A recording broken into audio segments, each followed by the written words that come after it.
chapter 8 of Genesis, which means in a year's time we've covered 10 chapters. You remember it took us 9 months to cover 3. So we are moving faster. It may not feel that way, but we are. So if you want to start, we're going to do a lot of flipping this evening. So start in Deuteronomy 29. So we're not actually going to read the Sodom and Gomorrah story. So I'm going to assume you're at least familiar with it. We'll look at it in more detail next week. So we're really just looking at some introductory stuff. As you do that, I want to point you to this picture here. This little rock formation here is known as Lot's wife. That's what its official title is. And it's, of course, named after the Lot's wife who remember, looked back upon the destruction of Sodom and got turned into a pillar of salt. And so as people came across this, they named it after that story. And it is right around the Dead Sea area. So I just find that fascinating. So that's our official picture for Sodom and Gomorrah. Let me recommend, if you're interested in particularly archaeology of this stuff, most of the Bible shows you get on History Channel, Discovery Channel, National Geographic, all that, they're not worth 5 seconds of your time. I learned that the hard way when I was a teenager, trying to learn the Bible. You're not going to learn much about the Bible from these channels. But there is one, it's National Geographic. I think it's Secrets of the Bible, I don't know, something like that. But if you have Disney Plus, type in Bible, and there's only one show about the Bible, and it's got 2 episodes. But the one on Sodom is fascinating. I'm not saying I agree with everything in it. Particularly, they rejected any historicity of Lot's wife turned to pillar of salt. But he shows goes down into the inside of a cave, and it's just riddled with salt. And they show that if an earthquake were to happen, and this area is on a major fault line, that when an earthquake happens, if it's large enough, these caves and taverns would just be lit on fire. They get out brimstone that's in the area, and they light it on fire. How easily, rock that burns, not something we think about much. So it's just a fascinating thing. They do go to a site that I think leading archaeologists believe very well could be the site of Sodom and Gomorrah, one of those towns. And the guy, his last name is Collins, the archaeologist. From what I can tell, conservative guy, believes the Bible, has led the archaeological dig there. And found some fascinating things. At one point, the heat was like 4 times that of the sun, and just fascinating stuff. So if you like that, you got Disney Plus, try that. If you have National Geographic, they're going to air it sometime this month. I don't remember the date, but so if that's something you're interested in. Okay, so let's start here. How does Sodom function in the Bible? Right. This is the big thing I want us to look at this evening. Is what does the Bible do with Sodom and Gomorrah? I think that's important. It's one thing we can look at the text and we can draw some conclusions, and we will. But what does the Bible do with it? Sodom and Gomorrah is like the flood. It's like the calling of Abraham and his covenants. It's like a lot of the major stories in the Bible it's bigger than just that narrative. Melchizedek is an example of that, right? There's a lot of mystery there, but clearly is the beginning of a theme in the Bible. So I think it's worth us pausing and thinking about what is the story of Sodom and Gomorrah. How does the Bible approach this story? Because if you listen to more liberal scholars, they're going to argue. In fact, there was one thing I was watching. The guy says, we don't know what the sins of Sodom and Gomorrah were. Like, you should read the story. I mean, it's pretty clear what is actually going on there. So this is we've looked at this before, so I don't want to spend forever on it. But it mirrors the story of the flood, which shouldn't surprise us. That Genesis makes it oftentimes hyperlinks back to the narrative that we've already seen. And it's developing that narrative because it's showing us that the problem with humanity isn't law, it isn't society, it isn't culture, it isn't ethnicity or race or gender. It's the human heart, right? Genesis 3. And that everything in a fallen world is corrupt. You remember the 3 falls: the fall of man, Genesis 3, the fall of the earth itself, there, chapter 6, and then that of cities and whatnot in 11. So So we've seen this list before. I just copied and pasted from what we did a few weeks ago. The stories between the story of the flood and Sodom and Gomorrah have a lot of parallels. A single man and his family escaped divine destruction, right? It's Noah on one end, Lot on the other. Noah has 3 sons. Lot has 2 daughters. So you see the contrast being drawn there. The surviving patriarch is intoxicated after the event and is violated by his children, which has generational effects. So you get the tribes and nations of Moab and Ammon from Lot's daughters, and you get the table of nations out of Ham, Shem, and Japheth. The flood is destruction by water. Sodom is destruction by fire. So you see the parallels there, but they are in contrast. Unless, of course, you think Sodom is literally under the Dead Sea, and then you can say it was destruction by water too, I guess. There's an old VHS. I found it on YouTube. I've not watched it. My mom and dad got me when I was a teenager, thinking about going into ministry. What do you get a teenager that's wanting to go into ministry for Christmas, right? Well, I got an old VHS about the archaeology of Sodom and Gomorrah. The guy finds like a large area. He gets in a submarine, goes down there, and he says, well, it must be Sodom and Gomorrah, right? He doesn't actually, I don't know how you dig underneath the ground or underneath water, but he just, I thought there'd be something down here, and there's something down here, so it's got to be Sodom. Okay. So that's his theory. One is local, the other is universal. All right? Sexual deviancy is in both. We'll spend some time on that. In the flood, divine beings mate with humans. At Sodom, humans seek to mate with divine beings. And so this is where I'm assuming an interpretation of the sons of God are divine beings, daughters of men are women. Now it's the reverse. Instead of women being violated, it's men who are violating what they perceive to be men, but are actually divine beings, angels.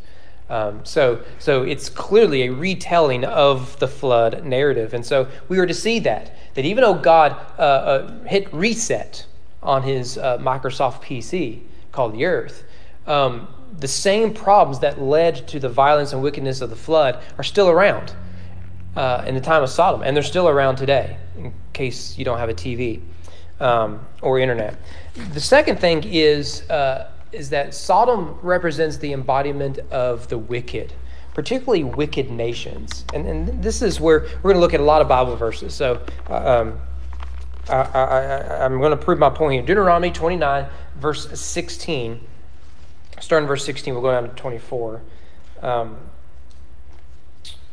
You know how we lived in the land of Egypt, how we came through the midst of the nations through which you passed, and you have seen their detestable things, their idols of wood and stone and silver and gold, which are among them.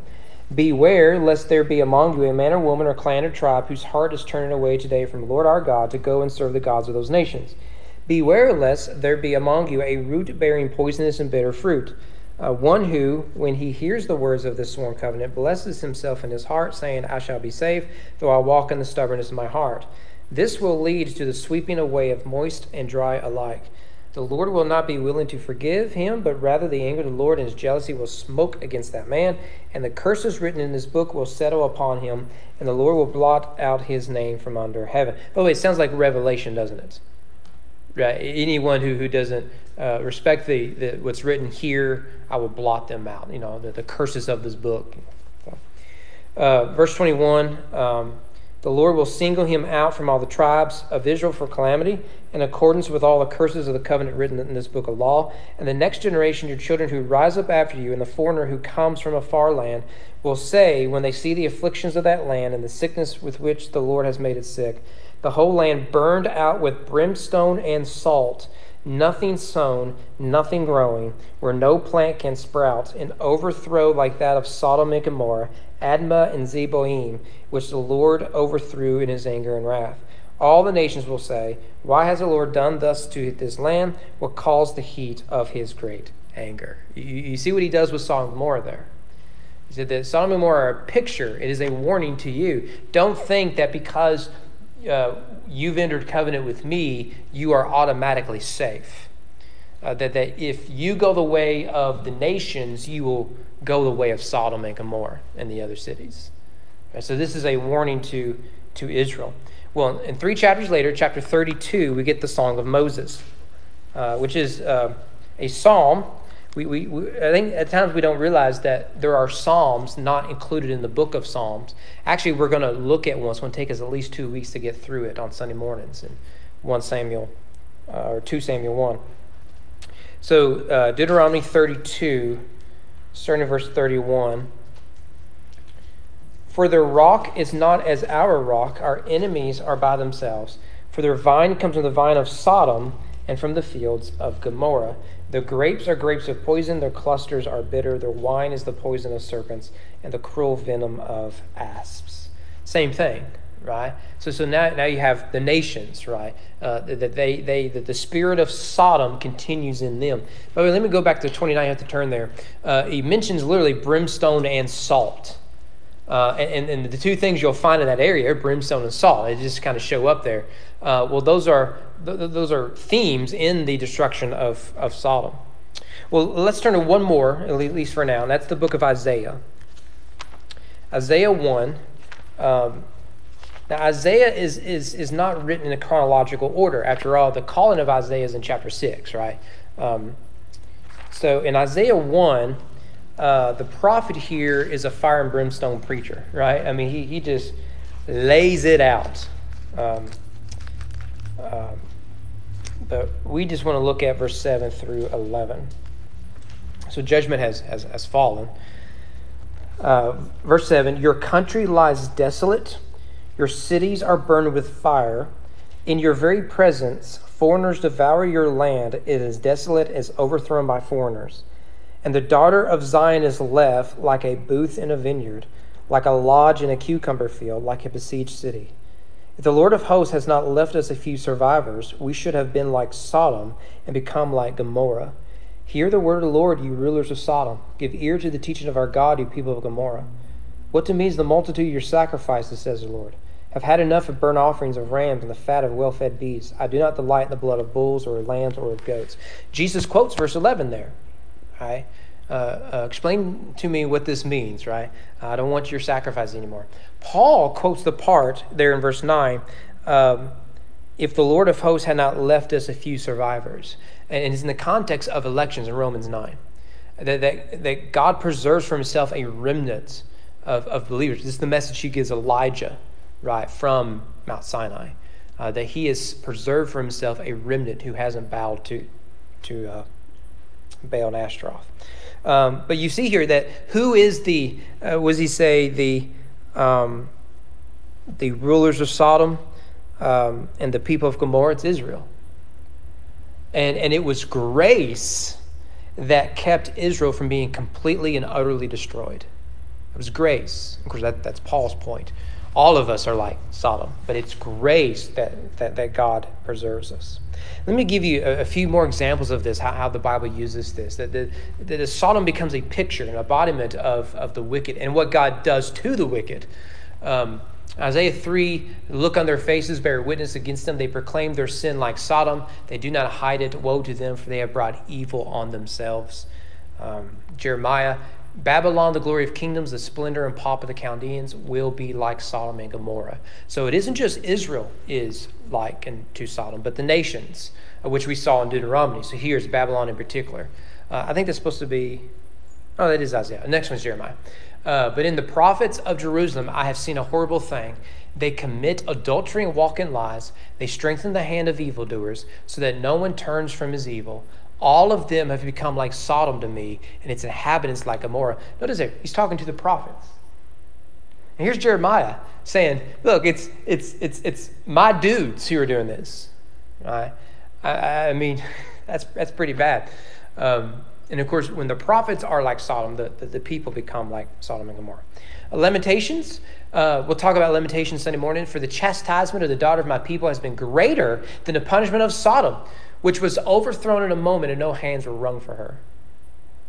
That's an interesting verse, isn't it? Now, it's poetry. It's prophetic poetry.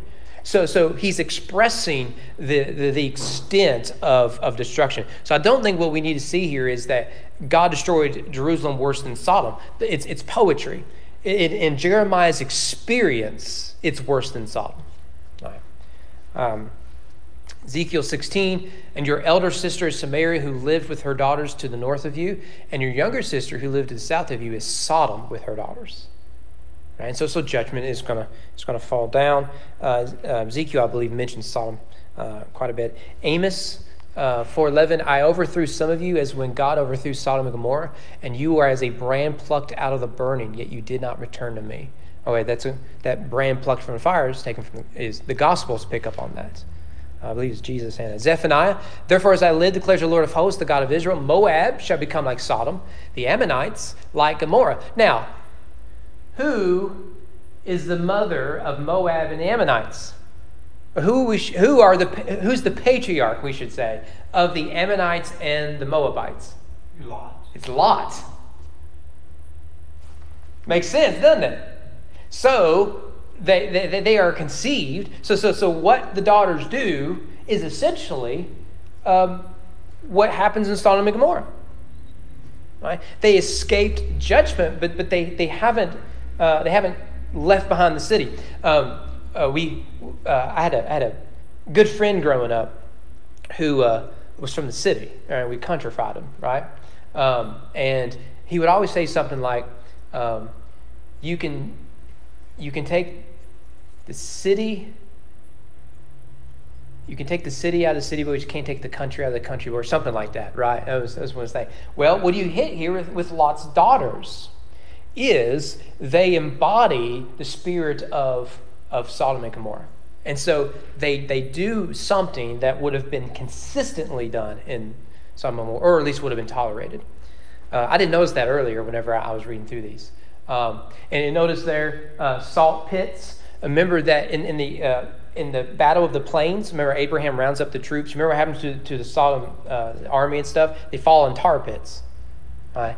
And that a little documentary special I told you about, they show these pits, and they wonder, could this be describing that?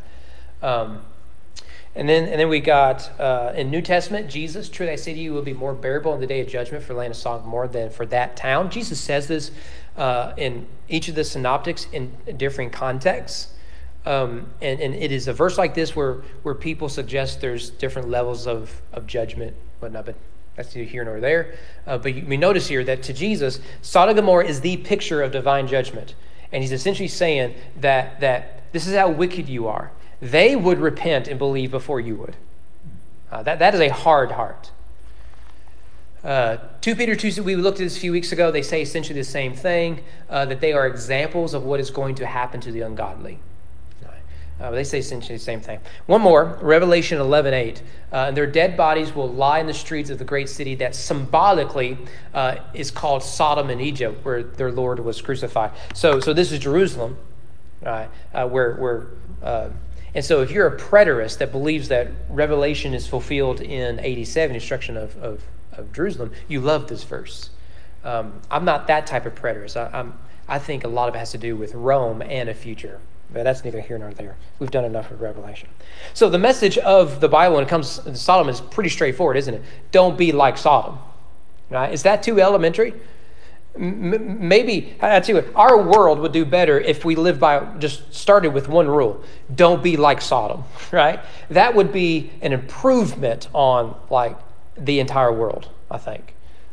But nevertheless. All right, so that's the second thing the Bible does with this. The third thing is it shows us the complete corruption of Israel, particularly in the time of the judges. And here, I'm going to need you to turn to Judges 19. We're going to spend some time on this. I've shown this before.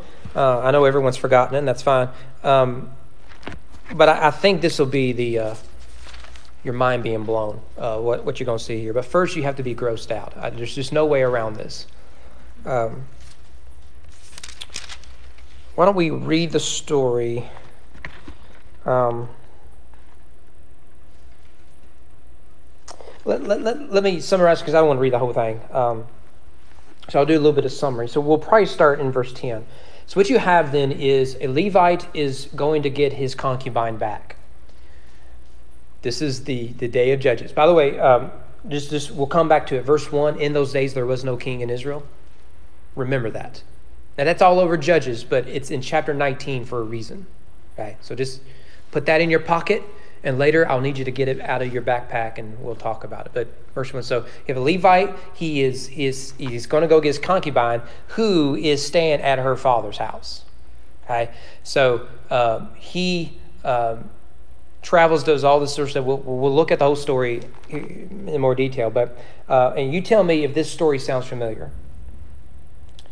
He is, the father-in-law is very hospitable towards him, brings him into his house. He actually somewhat detains him. The priest wants to leave after 3 days, but the father-in-law won't let him. That actually mirrors the story of Laban, Jacob and Laban.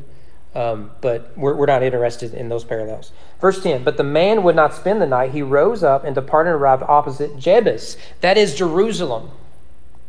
Now, that little parenthetical note is important, particularly when it comes to dating the writing of the book of Judges, or at least the writing that we have here in the final form, because Jerusalem is not Israeli territory at this point. Israel does not occupy Jerusalem until David. So notice there that he's going to bypass Jerusalem, if you will, okay, on his way to Gibeah, which is the Benjaminites. He had with him a couple of saddle donkeys, and his concubine was with him. When they were near Jebus, the day was nearly over, and the servant said, his master, come now, let us turn aside to the city of the Jebusites, spend the night in it. And his master said, we will not turn aside to the city of foreigners who do not belong to the people of Israel, but we will pass on to Gibeah. He said to his young man, come, let us draw near to one of these places and spend the night at Gibeah or at Ramah. By the way, Ramah will show up because that Rachel weeps there, right, in Genesis. But again, we're not worried about Jacob. So they passed on and went their way, and the sun went down on them near Gibeah, which belongs to Benjamin. That's the tribe of Benjamin. Now, what do you need to know that if you're just reading the story? No. It's in a city named called Gibeah. Do you know where Gibeah is? No, this is how we read the Bible, isn't it? I don't know where Gibeah is. Why do I care about some dude named Benjamin and that tribe? Let's get on with the action, right? But if you know your Bible, these details are there on purpose. So he's going to bypass Jerusalem. Now, who gives us the city of Jerusalem? It's David. And he's going to go to a city called Gibeah of the tribe of Benjamin. Okay. So verse 15, and they turned aside there to go and spend the night at Gibeah, and he went in, sat down in the open square of the city, for no one took them into his house to spend the night. Notice the lack of hospitality. There is no one, in this culture where hospitality is everything, particularly to travelers and foreigners and whatnot, there is no one to take him in, so he's going to sleep at the city square. Okay? So verse 16, behold, an old man was coming from his work in the field that evening. The man was from the hill country of Ephraim, and he was sojourning in Gibeah. The men of the place were Benjaminites. Wait, I thought we'd already read that, didn't we? If the people of Benjamin are there, aren't they Benjaminites? Makes sense to me. Well, the men of the place were Benjaminites. Verse 17, he lifted up his eyes and saw the traveler in the open square of the city. And the old man said, where are you going, and where do you come from? And he said to him, we are passing from Bethlehem in Judea. Are you seeing where this story is going? Are you seeing some hyperlinks to maybe the next book? Who's from Bethlehem? Don't say Jesus. There's someone else from Bethlehem. It's called the city of David. This is where David's from. David is in Bethlehem when Samuel comes to anoint him king. Now, who is king when David is anointed? Saul. Let me just ruin the ending for you. Does anyone know where Saul was born? Gibeah of the Benjaminites. All right, you're already being just your mind's being blown, right? You're going to be blown some more. Verse 18, we are passing from Bethlehem, Judea, to remote parts of the hill country of Ephraim, to which I come. I went to Bethlehem in Judah, and I am going to the house of the Lord, but no one has taken me into his house. We have straw and feed for our donkeys, with bread and wine for me and your female servants, young man and your servants. There's no lacking of anything. Verse 20, peace be to you. I will care for all your wants, only do not spend the night in the square. So he brought him into his house and gave the donkeys feed, and they washed their feet and ate and drank. So the old man offers him hospitality. You know what happens next? He's in the house, and the wicked men of the city, scoundrels, your translation may say, come banging on the door. And what do they want? They want to violate the man that's been being shown hospitality. Is this story starting to sound familiar? So what does the old man say? This is a wicked thing. Please don't do this. And it is word for word the story of Sodom and Gomorrah. Word for word. You can put them together, particularly in Hebrew is even clearer to see, but it shows up in English. Word for word.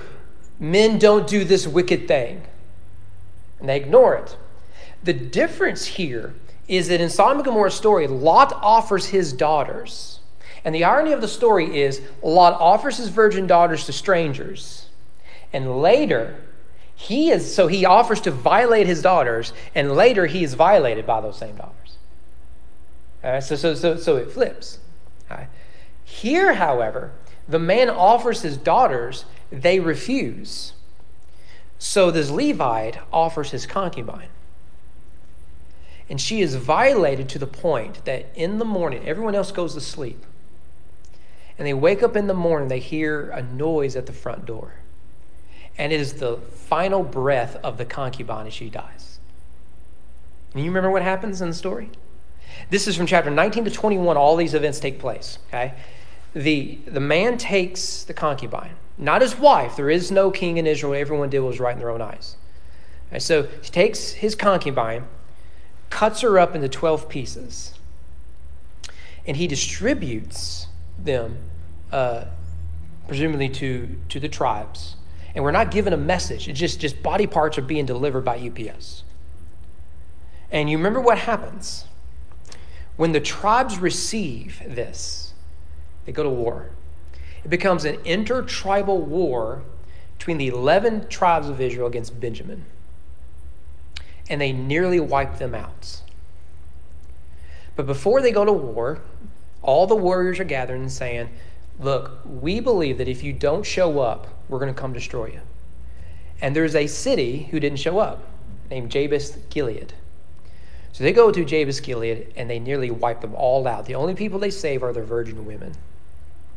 And then they go to Benjamin, nearly wipe them completely off the map.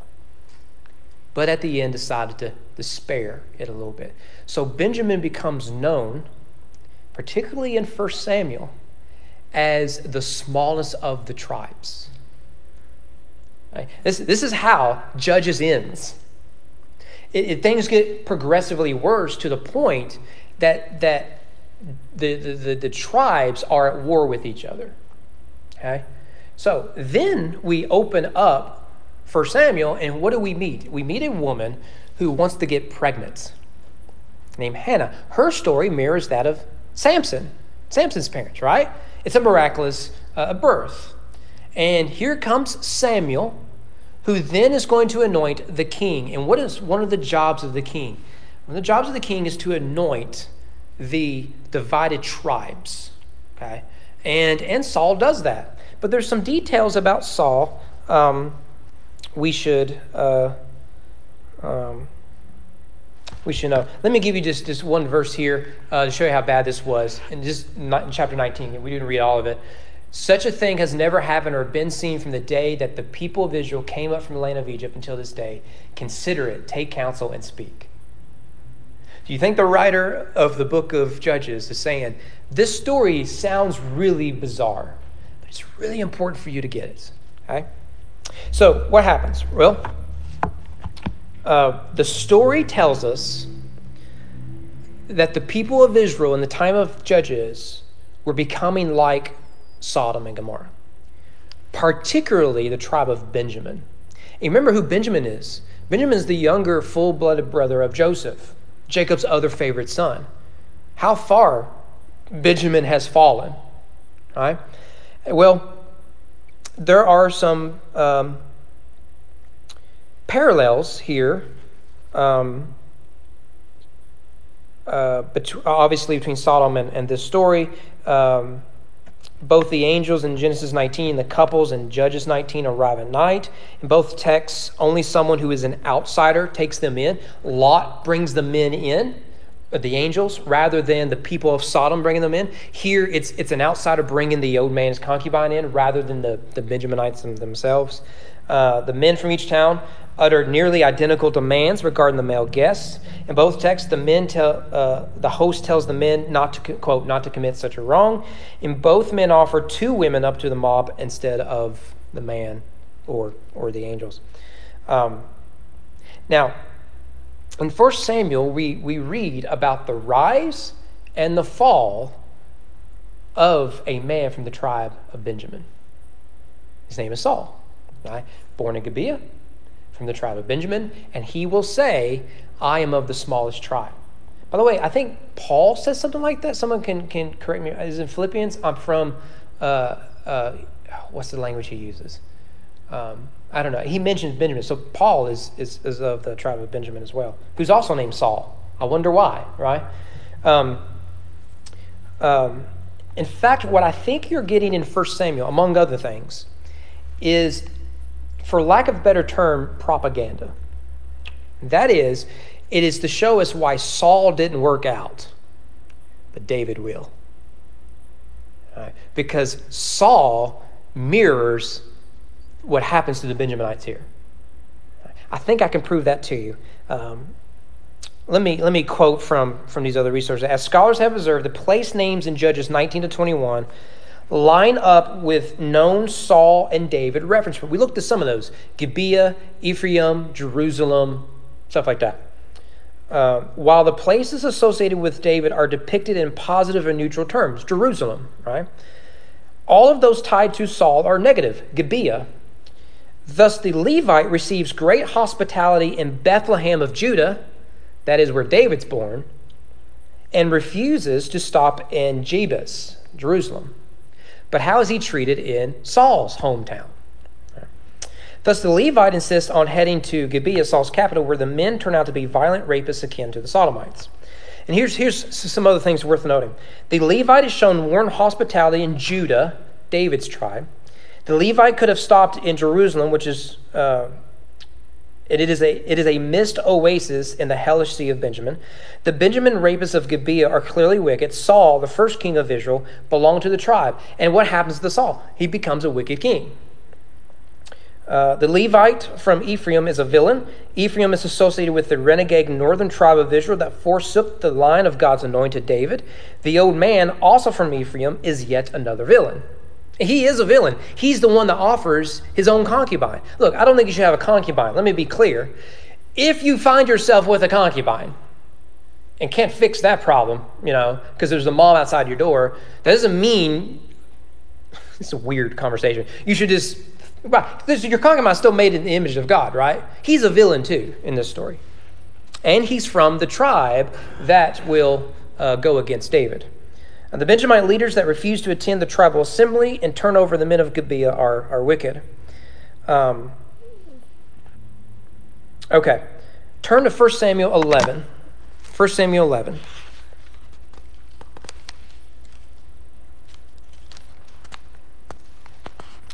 Now, I mentioned Jabesh Gilead. That is significant because we read about Jabesh Gilead last year at the end of our study of 1 Samuel. So remember, Saul dies, right? And the Philistines take his armor and all this sort of stuff. Do you know what group of people end up rescuing Saul and his body and his sons? It's the people from Jabesh Gilead. The people who were nearly wiped out in this civil war back in Judges 19 to 21. In Saul's first military campaign, and we're going to read that part, guess who he rescues? Jabesh Gilead. So, among the villains in the end of Judges, right, in this whole civil war, there's two groups of people nearly wiped out. Benjamin, for what they did to the concubine, and Jabesh Gilead, because they refuse to fight for justice. What does Saul do? He's from Gibeah, and the first people he rescues, as we'll see, is Jabesh Gilead. Who's the people that rescue Saul after he dies? It's Jabesh Gilead. I mean, the connections are just there. So 1 Samuel 11, 5 to 7. This is that rescue that Saul gives Jabesh Gilead. But we won't look at the whole narrative. Just starting at verse 5. Now behold, Saul was coming from the field behind the oxen. And Saul said, what is wrong with the people that they are weeping? So they told him the news of the men of Jabesh. So this group of people saying, hey, we're going to wipe you out because we don't like you. And the Spirit of God rushed upon Saul when he heard these words, and his anger was greatly kindled. He took a yoke of oxen and cut them in pieces and sent them throughout all the territory of Israel by the hand of the messenger, saying, whoever does not come out after Saul and Samuel, so shall it be done to this oxen. Then the dread of the Lord fell upon the people, and they came out as one man. Now, you see any parallels here? Here's Saul from Gibeah is going to go rescue Jabesh Gilead. So it is a few generations prior, just a few generations prior. Samuel is the last of the judges, okay? So you remember that Ruth is David's great-grandmother, great-great-grandmother, something like that. So we're not talking about thousands of years separation, okay? So we're looking at just a few generations between the events of the Civil War and Saul being crowned king. So here you have a guy from Gibeah, the place that murdered a woman by gang raping her. And the first place he goes to rescue is the people group who refuse to rise to the call of justice with the other Israelites. Okay? Now, when Saul says, y'all, we need to unite, which is the king's job, we need to unite and go to war and defend these people, which is a good thing. How does he send the message out? He takes an ox, he cuts it into pieces, and he sends it to the tribes. The story sound familiar? It's exactly what the Levite does before. And it's fascinating. I love this stuff. You guys can be. So one of the things you're getting in 1 Samuel, perhaps, is satire. The way Saul is depicted in the narrative, rooted in Judges, makes Saul out to be a bad guy, because he is. Now, he has triumphs. His first military victory, he fights off the Philistines, but it isn't long before, particularly when he goes to fight the Amalekites, that Saul goes the direction we know he's going to go, because he's from the tribe of Benjamin.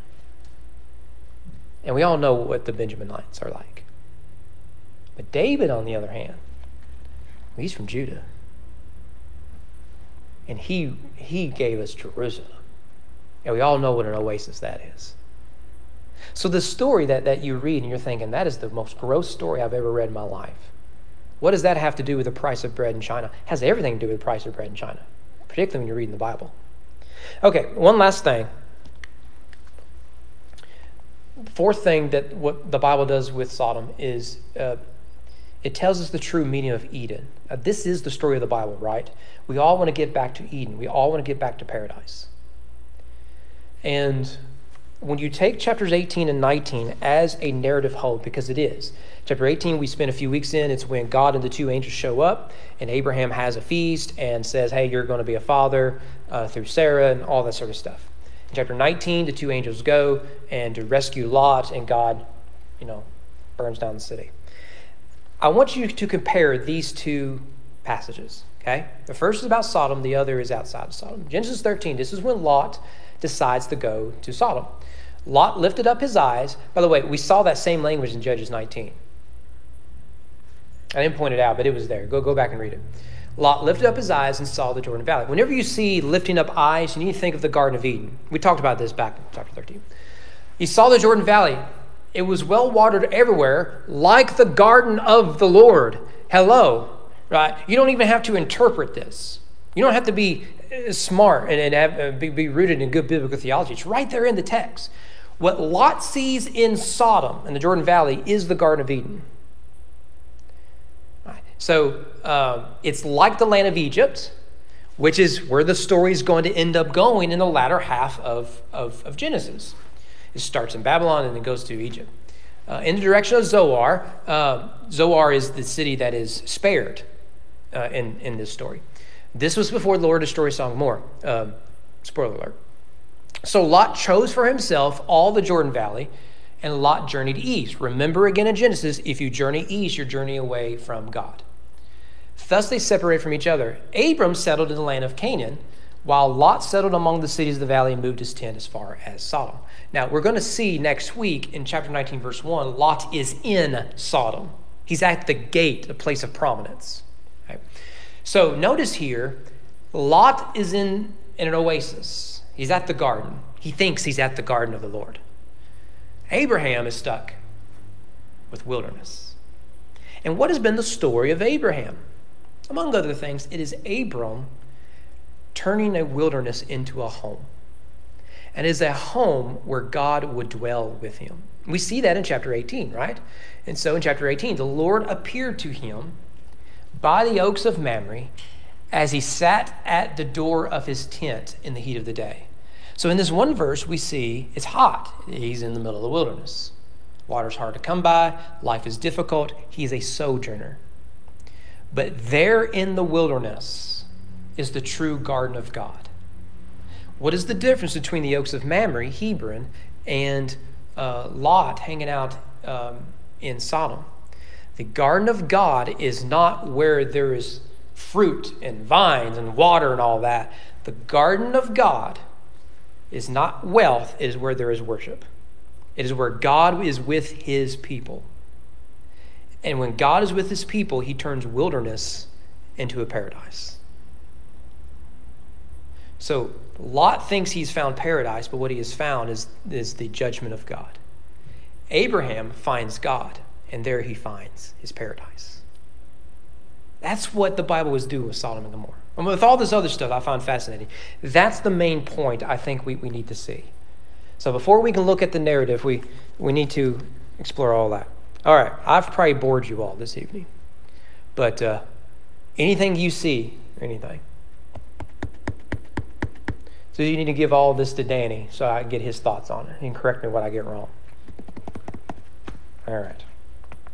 Good stuff. I find this stuff fascinating, so you have to forgive me when I nerd out. I don't have my glasses on today. So, well, how about we come up here